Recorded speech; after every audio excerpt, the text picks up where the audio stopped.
तो आज हम जिस मूवी को एक्सप्लेन करने वाले हैं, इस मूवी का नाम है हिंदुस्तानी 2। पर जैसा कि हम लोग देख सकते हैं कि इस मूवी का नाम है हिंदुस्तानी 2, यानी कि हिंदुस्तानी 1 भी रही होगी। तो मैं ज्यादा लंबी नहीं पर एक छोटी सी कहानी सुना देता हूँ हिंदुस्तानी 1 की, जिससे आपको हिंदुस्तानी 2 को समझने में थोड़ी बहुत हेल्प होगी। अब ऐसा नहीं कि हिंदुस्तानी 2 पूरी तरीके से हिंदुस्तानी 1 पर डिपेंडेड है, सिर्फ एक कैरेक्टर की बात है। तो देखो, हिंदुस्तानी 1 में कुछ ऐसा हुआ था कि एक आदमी जिसका नाम था सेनापति, वो एक देशभक्त था। उसने आजादी की लड़ाई भी लड़ी थी। फिर जब देश को आजादी मिल गई तो वो भी आम लोगों की तरह अपनी जिंदगी जीने लगा। और हमारे सेनापति के 2 बच्चे थे, एक लड़का और एक लड़की। पर सेनापति इतना ज्यादा ईमानदार था कि वो किसी को भी घूस नहीं खिलाना चाहता था, जिसकी वजह से उसके और उसके बच्चों के काफी काम अटक जाया करते थे। इसलिए सेनापति का जो बेटा था वो उनको छोड़कर चला जाता है कि मेरे बाप को तो ईमानदारी का भूत चढ़ चुका और इस देश में बिना रिश्वत के काम होता नहीं है। और सेनापति की जो बेटी थी वो भी एक हादसे में मारी जाती है। अब सेनापति की उम्र काफी ज्यादा थी, पर वो इस उम्र में लोगों को सुधारने का फैसला लेता है। पहले वो लोगों को समझाता है, पर लोग कहाँ मानने वाले थे।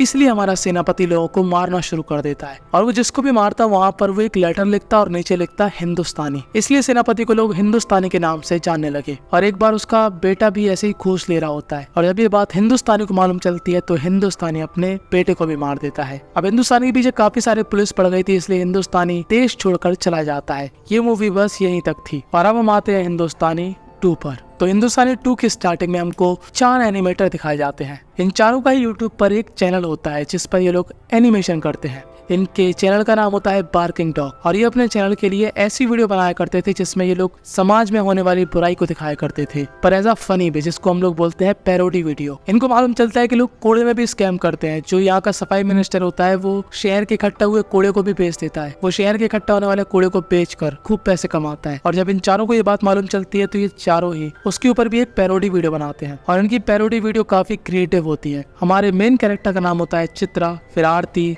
फिर हरीश, फिर तंबेश। तो ऐसे एक दिन हमारा जो चित्रा है वो रोड से जा रहा होता है कि तभी वो क्या देखता है कि एक लड़की ने कॉलेज की छत से छलांग लगा दी। और चित्रा ये देखकर पूरी तरीके से घबरा गया था। लोग सिर्फ उस लड़की को देख रहे थे, पर चित्रा हमारा आगे बढ़कर देखता है कि उसकी जान बचाई जा सकती है कि नहीं, और वो तुरंत वहाँ पर एम्बुलेंस को कॉल करता है। तभी इस लड़की का भाई ऊपर से नीचे आता है और चिल्ला चिल्ला कर कहता है कि मेरी बहन को इस कॉलेज के प्रिंसिपल ने मारा। वो मेरे बहन को यहाँ के टीचर की पोस्ट नहीं दे रहा था। वो तभी मानता जब हम लोग उसको पैसे देते, और घूस ना देने की वजह से उसने मेरी दीदी के डॉक्यूमेंट्स को फर्जी बोलकर रद्द कर दिया, और इसीलिए मेरी दीदी ने यहाँ से छलांग लगा दी। और जब यहाँ पर पुलिस आती है तो हमारा जो चित्रा है वो पुलिस पर बहुत ही ज्यादा गुस्सा होता है कि अभी के अभी इस प्रिंसिपल को पकड़ के ले जाओ। पर पुलिस तो हम सभी को मालूम चाटू काटता करती है। वो यहाँ पर कहती है जब तक वो लड़की हमको नहीं बताएगी कि आखिर उसके साथ गलत किसने किया या फिर उससे रिश्वत किसने मांगी, तब तक हम किसी को भी नहीं पकड़ने वाले। पर चित्रा यहाँ पर शांत नहीं बैठने वाला था। वो इस टॉपिक के ऊपर एक पैरोडी वीडियो बनाता है कि तभी चित्रा को क्या मालूम चलता है कि वो जो लड़की थी जिसने छत से छलांग लगाई थी, वो लड़की यहाँ पर अब मर चुकी है। और चित्रा अपने दोस्तों के साथ अब पुलिस के खिलाफ धरना पर बैठ जाता है। पर ये लोग कोई खास आदमी तो थे नहीं, थे तो ये लोग आम ही आदमी, और आम आदमियों का पुलिस तो कुत्ता ही बनाती है। तो इनका भी मार मार के पुलिस कुत्ता बना देती है और डाल देती है इनको जेल के अंदर। कि तभी यहाँ पर एंट्री होती है चित्रा की गर्लफ्रेंड की, जिसका नाम होता है दिशा। दिशा यहाँ पर इन चारों की बेल करवाती है और चित्रा को समझाती है कि प्लीज ये सब काम मत किया करो। तुम्हें मालूम है ना हमारा प्लान है अमेरिका जाने का, अगर तुम ये सब हरकत करोगे तो तुमको वीजा भी नहीं मिलने वाला। पर चित्रा हमारा बहुत ही ज्यादा ईमानदार था। वो चाहता था कि वो समाज में कुछ बदलाव लाए, पर दिशा उसको समझाती है कि ये तुम्हारे अकेले के बस की बात नहीं है। सिस्टम बहुत बड़ा है, करप्शन बहुत ज्यादा है, तुम अकेले कुछ भी नहीं उखाड़ सकते। पर चित्रा हमारा कहाँ मानने वाला, इसीलिए दिशा यहाँ से चली जाती है। अब चित्रा यहाँ पर अपने सभी दोस्तों को इकट्ठा करता है और उनसे कहता है कि करप्शन के खिलाफ लड़ना बहुत ही मुश्किल है। हमको एक ऐसा आदमी चाहिए जिससे पूरा सिस्टम डरता हो। कि तभी चित्रा को याद आता है कि ऐसा सिर्फ एक ही आदमी था जिसका नाम था हिंदुस्तानी। कि तभी चित्रा के दोस्त कहते हैं कि यार हिंदुस्तानी तो उस समय 70 साल का था और अब तक तो उसका राम नाम सत्य हो गया होगा। पर चित्रा कहता है कि मुझे ऐसा लगता है कि हिंदुस्तानी हो ना हो अभी भी जिंदा है। तो उसका दोस्त कहता है चलो मान भी लिया कि वो जिंदा है, पर उसको ढूंढेंगे कैसे। तो चित्रा यहाँ पर कहता है कि हम लोग सोशल मीडिया पर हैशटैग रन करेंगे, कम बैक हिंदुस्तानी। तो क्या पता उसके पास तक ये खबर पहुंच जाए। तो अब ये लोग अपनी पूरी कोशिश करते हैं कि hashtag come back Indian top पर आ जाए, और ऐसा होता भी है। वो सोशल मीडिया पर ट्रेंडिंग करने लगता है। और कुछ दिनों बाद चित्रा के पास एक फोन आता है जहाँ पर एक ताइवान का आदमी उनसे बात करता है और कहता है कि जिस आदमी को तुम लोग ढूंढ रहे हो वो आदमी ताइवान में ही रहता है। और ये बात सुनकर ये सभी लोग बहुत ही ज्यादा खुश होते हैं। और चित्रा और उसके दोस्त इस ताइवान वाले आदमी से कहते हैं कि तुम प्लीज हिंदुस्तानी को ये बात बताओ कि हिंदुस्तान में कितना करप्शन बढ़ चुका है, हमें आपकी जरूरत है। अब हमको दिखाया जाता है हमारा हिंदुस्तानी जो कि एक बहुत ही बड़ी पार्टी में आया था। इस पार्टी में एक बहुत ही बड़ा हिंदुस्तानी बिजनेसमैन एंजॉय कर रहा था। तभी यहाँ पर हिंदुस्तानी आकर इस आदमी को मार देता है, क्योंकि ये आदमी भी बहुत ही ज्यादा करप्ट था। अब जो ताइवान वाला आदमी था, जैसे चित्रा और उसके दोस्तों की बात हुई थी, वो आदमी यहाँ पर हिंदुस्तानी को ढूंढ निकालता है और उसको बताता है कि आखिर हिंदुस्तान में क्या चल रहा, करप्शन कितना ज्यादा बढ़ चुका है। तो हिंदुस्तानी यहाँ पर कहता है कि मुझको सब कुछ मालूम है, मुझे मत बताओ। और मुझे मालूम है कि पब्लिक यही चाहती है कि मैं फिर से इंडिया में वापस आ जाऊँ,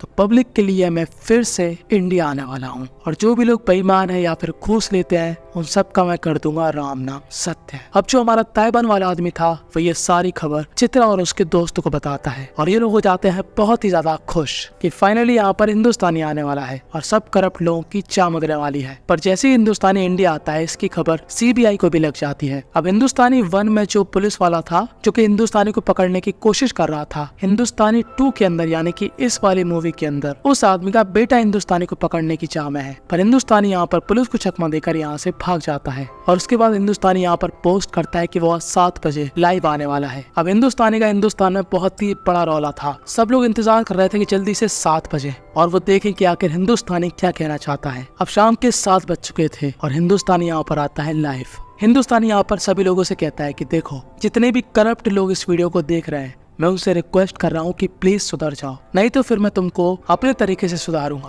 और जितने भी ईमानदार लोग इस वीडियो को देख रहे हैं, देखो करप्शन को रोकना बहुत ही मुश्किल है, ये किसी एक आदमी के बस की बात नहीं है, तो तुमको शुरुआत अपने घर से ही करना पड़ेगी। यहाँ तक कि तुम्हारे माँ बाप भी ऐसा करते हो तो तुम उनको भी पकड़वाओ, तब जाकर ये देश ईमानदार होगा। अब इसके बाद हिंदुस्तानी हमारा लग जाता है अपने काम में। वो यहाँ पर बड़े बड़े करप्ट लोगों को मार रहा था और जो हमारे चित्रा की टीम थी वो काफी कंफ्यूजन में आ चुकी थी। चित्रा के दोस्त यही कहते हैं कि आखिर हमने अपने घर वालों को क्यों पकड़वाए, ये बहुत ही मुश्किल काम है। पर चित्रा यहाँ पर इन सभी को मोटिवेट करता है और कहता है कि अगर हमारे घर वाले भी गलत होंगे तो हम उनको भी पकड़वाएंगे, क्योंकि करप्शन तो करप्शन होता है, चाहे कोई भी करे। अब ये सभी लोग अपने माता पिता पर ध्यान देने लगते हैं और इनमें से जो आरती थी वो क्या नोटिस करती है कि उसकी जो माता जी है, जो कि एक गवर्नमेंट ऑफिसर है, वो टेंडर पास करने के लिए बहुत ज्यादा घूस लेती है। यहाँ पर जो थम्पेश था, जो कि अपनी दीदी और जीजा जी के साथ रहा करता था, वो क्या नोटिस करता है कि उसके जीजा जी भी घूसखोर है। अब बारी आती है चित्रा की, वो क्या देखता है कि उसके पिताजी जो कि एक एंटी करप्शन ऑफिसर है, वो भी यहाँ पर घूस लेते हैं। और यहाँ तक कि जो चित्रा की गर्लफ्रेंड थी जिसका नाम था दिशा, वो भी नोटिस करती है कि जो उसका भाई है वो एक फर्जी डॉक्टर है, क्योंकि उसके पिताजी ने पैसा खिलाकर उसको फर्जी MBBS की डिग्री दिलवा दी। और जो चित्रा था वो भी नाराज था और जो चित्रा के साथी थे वो भी अपने घर वालों से नाराज थे।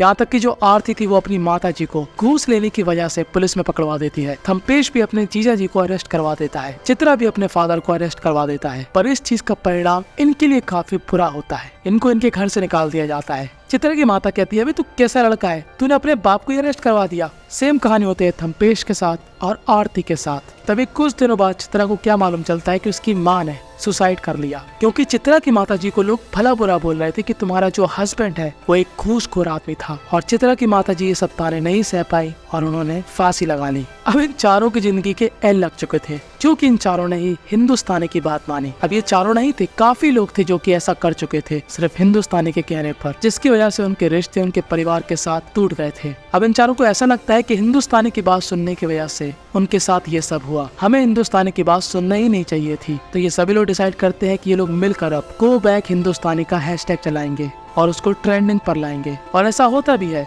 क्योंकि काफी लोग हिंदुस्तानी की बात सुनकर पछता रहे थे। और यही नहीं, यहाँ पर लोग प्रोटेस्ट कर रहे थे हिंदुस्तानी के खिलाफ, क्योंकि वो लोग अब हिंदुस्तानी से नफरत करने लगे थे। और इसी बीच सीबीआई भी हिंदुस्तानी का पता लगा लेती है, पर हिंदुस्तानी एक बार फिर से पुलिस को चकमा देकर यहाँ से भाग जाता है। पर हिंदुस्तानी अब जहाँ जहाँ भाग रहा था लोग उसको पहचान रहे थे और लोग उससे अब इतनी नफरत करने लगे थे कि लोग उसको अब मारने पर भी उतारू थे। और एक टाइम ऐसा आता है जब हिंदुस्तानी को पूरी पब्लिक घेर लेती है और उसको पत्थर मारती है। अब इससे पहले हमारा हिंदुस्तानी टैं बोल जाए, यहाँ पर सीबीआई के लोग आ जाते हैं और हिंदुस्तानी को पकड़ लेते हैं। कि तभी यहाँ पर एक सीबीआई ऑफिसर अपने आप को पता नहीं कौन सा 30 मार खान समझ रहा था, वो यहाँ पर एक डंडा लेकर हिंदुस्तानी पर हमला करने की कोशिश करता है, क्योंकि उसको एक बात नहीं मालूम थी कि जो हमारा हिंदुस्तानी है उसको वर्म कला आती है। जी हाँ, वर्म कला, जो कि काफी सालों पहले हिंदुस्तान में सिखाई जाती थी। और वो इसी कला का इस्तेमाल करके सीबीआई ऑफिसर को ऐसा कर देता है कि ना तो अभी आदमी हिल सकता है, ना ही बोल सकता है, ना ही चल सकता है। और जब इस सीबीआई ऑफिसर को डॉक्टर के पास ले जाया जाता है तब डॉक्टर भी कहते हैं कि भाई साहब हमसे ना हो पाएगा, जिसने भी इसके ऊपर वर्म कला का इस्तेमाल किया है वही इसको सही कर पाएगा। अब इस सीबीआई ऑफिसर की फैमिली कोर्ट में जाती है क्योंकि इस समय हिंदुस्तानी भी कोर्ट में ही था जिसकी सुनवाई चल रही थी। पर हिंदुस्तानी यहाँ पर एक शर्त रखता है कि देखो मैं इस आदमी को ठीक कर दूंगा पर उसके बदले तुम सभी को मुझको छोड़ना पड़ेगा। तो कोर्ट यहाँ पर एग्री कर जाती है। पर हिंदुस्तानी को मालूम था कि ये सभी लोग उसके पीछे भूखे कुत्तों की तरह पड़े हैं। तो वो यहाँ पर कहता है कि मैं इस आदमी को दूर कहीं सुनसान जगह पर ले जाऊंगा और उसको ठीक कर दूंगा, जिसके बाद ये आदमी अपने आप गाड़ी चलाकर वापस आ जाएगा। तो हिंदुस्तानी कुछ ऐसा ही करता है, वो इस सीबीआई ऑफिसर को काफी दूर ले जाकर सही कर देता है और उसके बाद यहाँ से भाग जाता है। और बस यहीं पर ये मूवी थी एंड हो जाती है कि तभी हमको दिखाया जाता है कि हिंदुस्तानी 3 भी आ सकती है। खैर वो जब आएगी उसको एक्सप्लेन कर देंगे। फिलहाल आपको क्या लगता है, क्या आपके घर में भी ऐसे करप्ट लोग हैं? अगर तुम्हारे घर में कोई ऐसा है तो क्या तुम उसको पकड़वाओगे या फिर क्यों नहीं पकड़वाओगे, उसका रीजन भी तुम कमेंट में दे सकते हो। मुझे मालूम है कि डरपोक लोग इस वीडियो पर कमेंट नहीं करेंगे। देखो भाई मैं कोई हिंदुस्तानी तो हो नहीं जो मैं तुमको पकड़ लूंगा, मैं तो बस तुम्हारा ओपिनियन जानना चाहता हूँ। अगर इस वीडियो पर हो जाते हैं 50 कमेंट तो टेलीग्राम पर तुमको वो मिल जाएगा जो तुमको चाहिए है। समझने वाले समझ गए होंगे, जो ना समझे वो कमेंट में पूछ सकते हैं।